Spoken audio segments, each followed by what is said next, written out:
What's up guys, and welcome back to the Diablo 3 guide. In this video I'm going to be going over power leveling.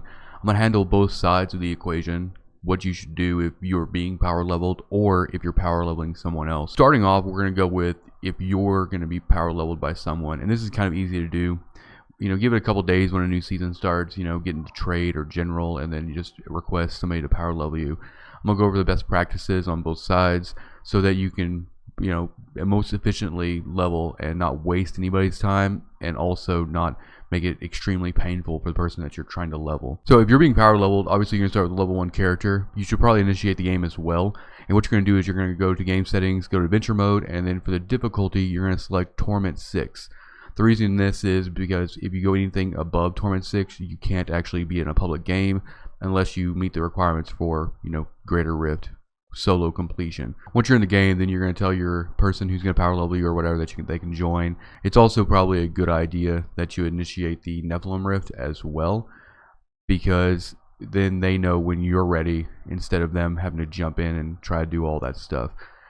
As far as when you're getting power leveled, you don't want to die that much, because every time you die you're not going to get experience. So for the most part, kind of keep your distance. It also depends on how well they're clearing the area, if you're able to follow next to them or whatever. So once you're in the Nephilim Rift, just wait for them to get in, and then they're going to get in and they're just going to start killing stuff. Now, as far as the strength and numbers buff, as you can see in the very top of the screen, you'll lose that if you're a certain distance away from them, and it's about a mini-map's distance. So if you can keep the person power leveling you in kind of your sights on your heads-up display, you can generally keep that buff going.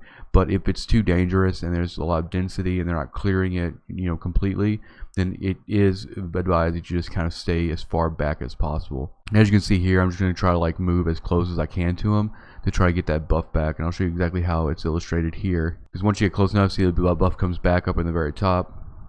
I'm rolling over it with my mouse, and then if you go further away, they're off the mini map by quite a bit. Then there you go, he drops again. So the idea is, as you go through this rift, you're going to try to just stay in their sights for that bonus, and that's going to help you and them. And if you get into trouble or something like that, then don't try to run into density or anything like that. Just let them know that, hey, there's guys following you or whatever. But for the most part, just be kind of diligent and be patient with them, because depending on what build that they're actually using, they could clear slower or faster regardless. Now during this phase, you should also be looking at your party chat, because usually they're going to tell you when they go down to the next level to port to them, or if there's a goblin, they'll stand by the rewards so that you can go over there and collect. Or if they tell you to just close in on them so that they have the area cleared, you're just kind of they're kind of running the show. So just watch out for cues and commands from them, because they're going to know the best way to more efficiently level you based on their build. As you can see here, they went down to the second level, say port, you're just going to go right there and port to them. As far as the other side, they're just going to be waiting for you there, because wherever you port, once you hit this loading screen, it's going to put them wherever they are in real time. So now that they're here, they're just going to go in. So once they see you actually port into the area, they're going to continue just pushing through.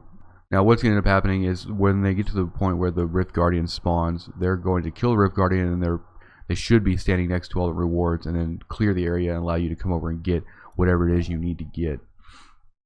Another thing that might happen if you're getting power leveled by somebody is they might drop all their legendaries for you, or at the end of the rift and everything, which also helps with your gear acquisition, as it were.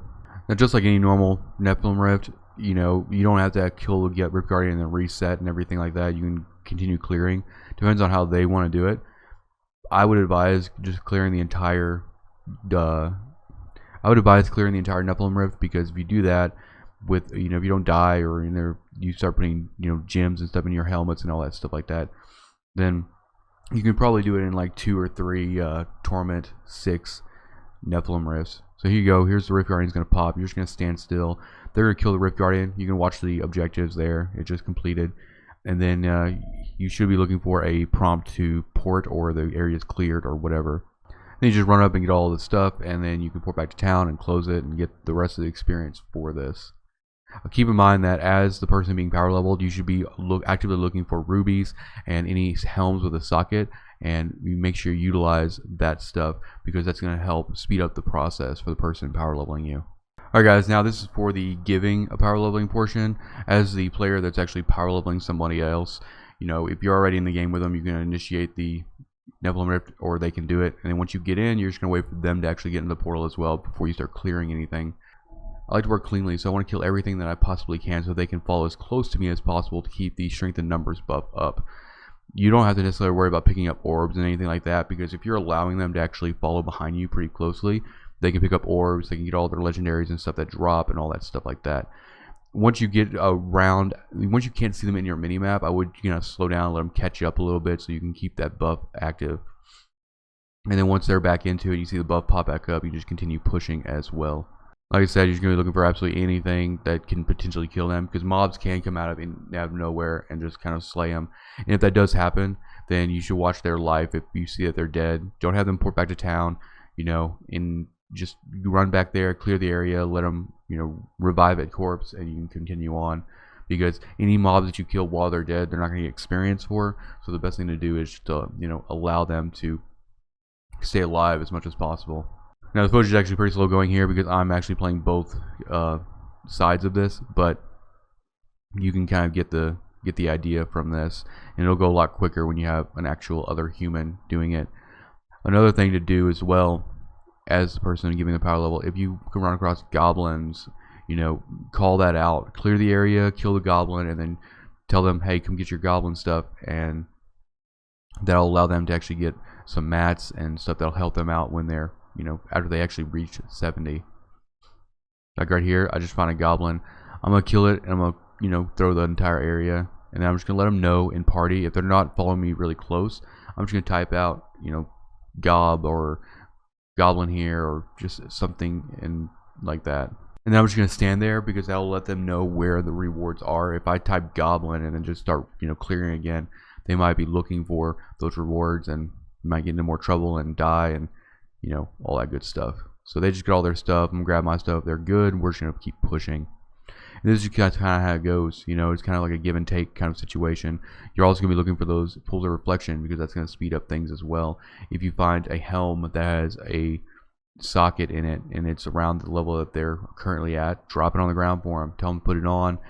You get a ruby in it because that's gonna speed everything up. That's pretty much it. As far as any sort of like past level 70, if you want to power level them through some more Paragon or whatever, let's say you're already Paragon 300 or what have you, if you're farming T10, what you can do is once they actually reach 70, make sure that they see a Rift Guardian defeat it after getting 70, so they actually have Greater Rift Keystones.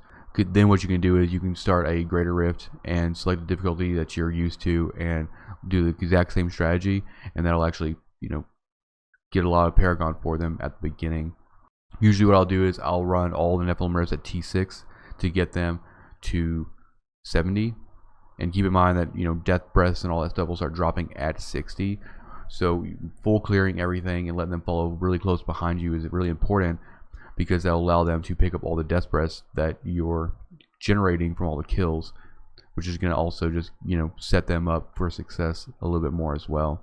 And just like this, I'm going to go down to the next level. I'm going to type port, and then they're going to port to me, and I want you to continue going. Alright, now as far as group play, if you can power level somebody in groups of 4, like a full party, it does help quite a bit more.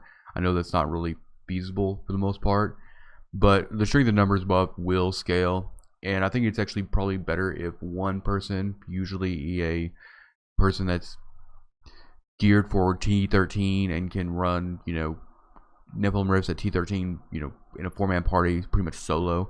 If you can take 3 other people that you're power leveling, then generally that's going to give them more experience, because rather than you running 3 really geared people than 1 person that you're power leveling, just because of the way experience percentages work and everything like that. Another thing that I would advise is if it's a buddy of yours, or if it's somebody you really do want to help out quite a bit more than what the power level generally does for them, then if you're able to, try to power level them on the class that they're trying to level.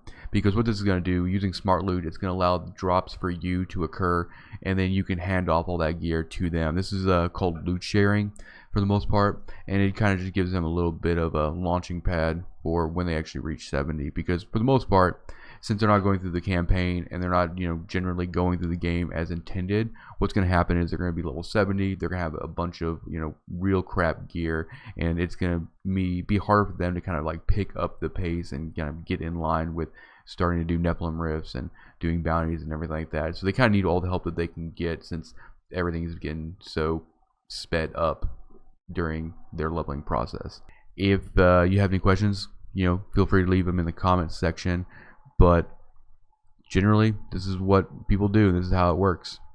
Best practices and all that good stuff. So I hope this video helped you. If you like Diablo content or Blizzard content in general, hit the subscribe button, hit the like button to see more, and I will see you guys next time.